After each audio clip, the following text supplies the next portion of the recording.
is Top Accolade Global News Update. I am Soibifa Jagridge.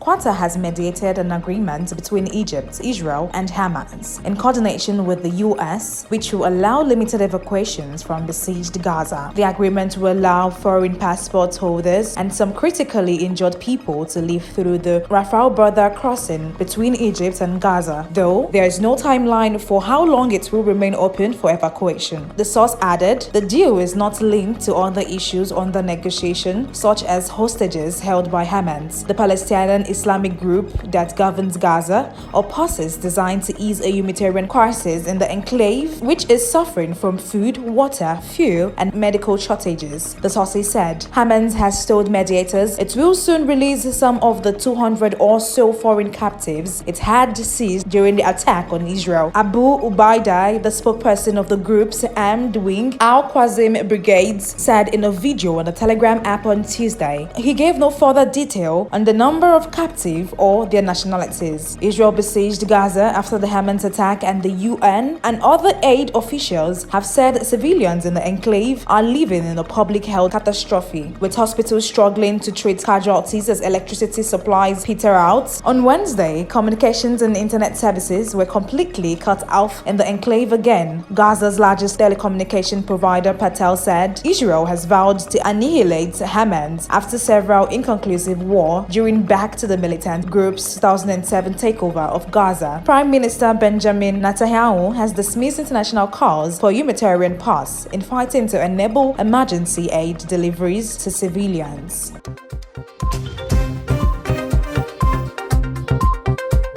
Israel said its fighter jets killed a Hamas commander in a strike on a densely populated refugee camp in Gaza, an attack that also killed at least 50 Palestinians as fighting intensified in the enclave where food, fuel, and supplies are running scarce. Israel's army radio said most of the dead were infantrymen whose vehicle was struck by an anti-armor missile. Shelling and airstrike continued over Gaza overnight. Witnesses said Israel sent its forces into Gaza following weeks of air bombardment in retaliation for the attack by Iran-backed Hamas. And an Israel Defense Force (IDF) statement said the airstrikes on Jabalia, Gaza's largest refugee camp, had killed Ibrahim Biari, a Hamas commander it said was pivotal in the planning and execution of the assault. Dozens of Hamas combatants were in the same underground tunnel complex as Biari and were also killed when it collapsed in the attack. An IDF spokesperson said the IDF was looking into non-combatants' casualties. He added, I will do anything to destroy Hamas entirely. I am committed to that.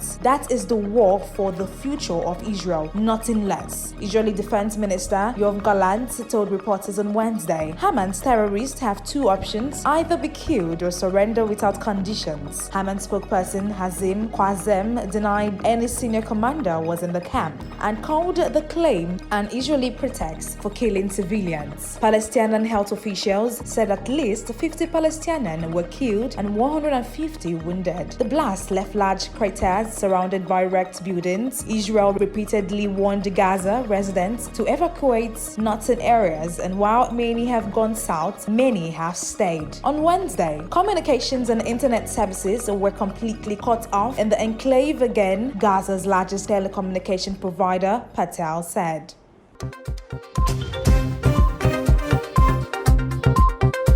The UK government has scrapped guarantees on nearly £1 billion of bank loans handed out to ailing businesses during the COVID-19 pandemic, leaving lenders on the hook for some of the borrowings that will not be repaid. Previously unreported figures under a Freedom of Information request shows that the state-owned British Business Bank, which administers the loan schemes, has removed state guarantees from 10,786 loans worth a combined £979 million as of October 11th, shielding taxpayers from some losses, while the amount is only a fraction so far of the £77 billion of loans issued. The move follows pressure from lawmakers and Britain public spending watchdog, who criticized the programs for being too lax. The figures could rise further. Latest figures shows just £17 billion have been fully repaid by borrowers as of June 30th. Dozens of lenders took part in the government-backed schemes, including Britain's Big Four banks, Barclays, NatWest, Lloyds, and HSBC. Barclays and HSBC declined to comment, while the other two were not immediately available. Britain's emergency lending scheme, echoed government finance initiative deployed worldwide to prop up companies during lengthy lockdowns. But the full cost and who will ultimately foot the various bills is only now becoming clearer. Public officials have ratcheted up their scrutiny of the schemes to try to ensure better value for money. Three sources familiar with the matter said, just as ministers review strained state finances ahead of a key budget update later this month. In unprecedented times, we stepped up to support the country, a spokesperson for the UK's business department said of the loan schemes, adding that where necessary it was working with lenders to remove guarantees to protect taxpayers' money.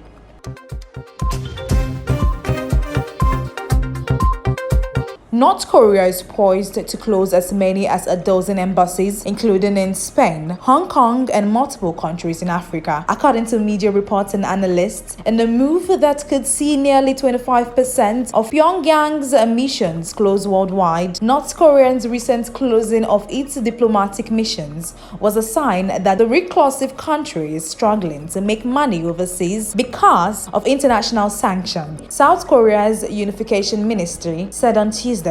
On Monday, North Korean state media outlets KCNA said the country's ambassadors paid farewell visits to Angolan and Uganda leaders last week, and local media in both African countries reported the shutdown of the North's embassies there. Both Angola and Uganda have forged friendly ties with North Korea since the 1970s, maintaining military cooperation and providing rare sources of foreign currency such as statue building projects. The embassy closing set the stage for what could be one of the country's biggest foreign policy shakeups in decades, with implications for diplomatic engagement, humanitarian work in the isolated country, as well as the ability to generate illicit revenue, wrote Shad Harol, founder of the North Korea-focused website NK-Pro. More than a dozen missions may close, likely because of international sanctions, a trend of Pyongyang's disengaging globally and the probable weakening of the North Korean economy, he said in a report on Wednesday. They appear to be withdrawing as their foreign currency earning business has stumbled due to the international community's strengthening of sanctions, making it difficult to maintain the embassies any longer, the ministry said in a statement. This can be a sign of North Korea's difficult economic situation, where it is difficult to maintain even minimal diplomatic relations with traditionally friendly countries.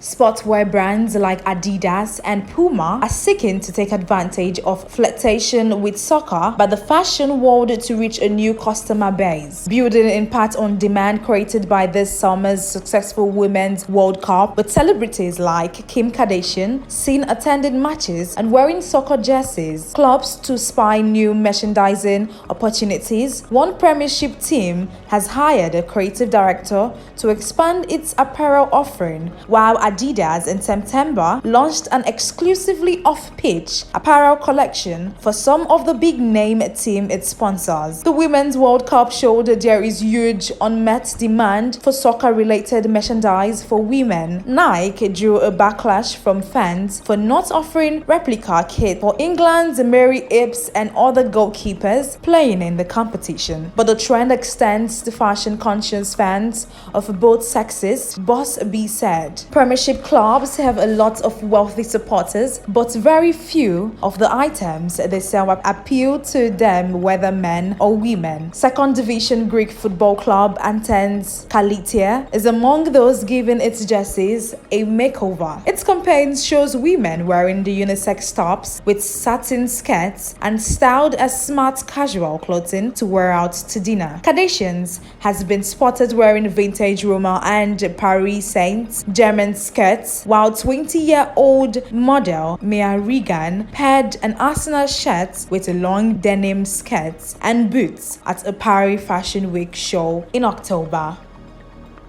That is the size of top accolade global news updates. You can follow us on all social media platforms as displayed on your screen.